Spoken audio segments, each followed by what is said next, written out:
اعوذ باللہ من الشیطان الرجیم بسم اللہ الرحمن الرحیم اللہم صلی علی سیدنا و مولانا محمد وعلی آلہ وصحبہ وبارک وسلم۔ علم تجوید سبق نمبر 2۔ حروف تہجی وہ حروف جن سے مل کر الفاظ بنتے ہیں، الف سے یا تک۔ عربی زبان میں کل حروف تہجی 29 ہیں۔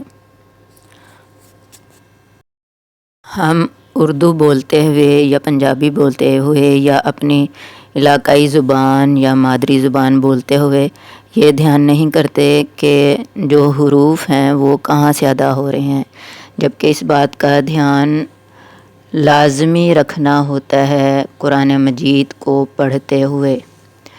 ہماری جو آواز کا نظام ہے، جو ہمارا نظام صوت یعنی آواز کا نظام ہے، وہ جن حصوں سے مل کر بنتا ہے، یعنی جن اعضاء سے ہماری آواز پیدا ہوتی ہے، ان اعضاء کے مختلف حصوں سے حرف نکلتے ہیں۔ حرف جو ہمارے نظام صوت کے مختلف حصے ہیں، ان کی مختلف جگہوں سے حرف ادا ہوتے ہیں۔ جو حرف جہاں سے ادا ہوتا ہے وہ جگہ اس کا مخرج کہلاتی ہے۔ جس حرف کی آواز جس جگہ سے پیدا ہوتی ہے وہ اس کا مخرج کہلاتی ہے۔ حروف کے جو 29 حروف ہیں ان کے مخارج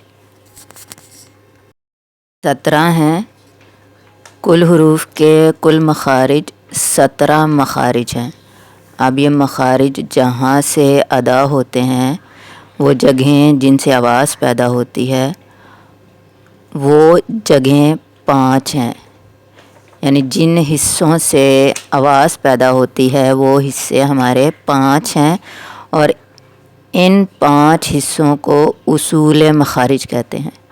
اصول مخارج یعنی جن جگہوں پر یا جن جگہوں سے حرف کے مخارج یا جن جگہوں پر حرف کے مخرج موجود ہوں وہ اصول مخارج ہیں۔ اصول مخارج 5 ہیں: حلق، لسان، شفتین، جوف دہن، خیشوم۔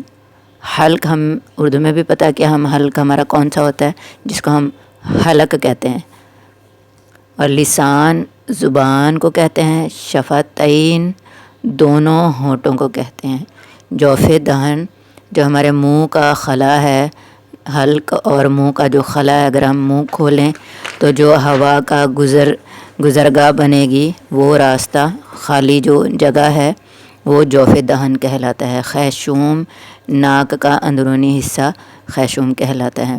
ان کی تفصیل ہم ساتھ ساتھ مخارج کے ساتھ ساتھ پڑھتے رہیں گے انشاءاللہ۔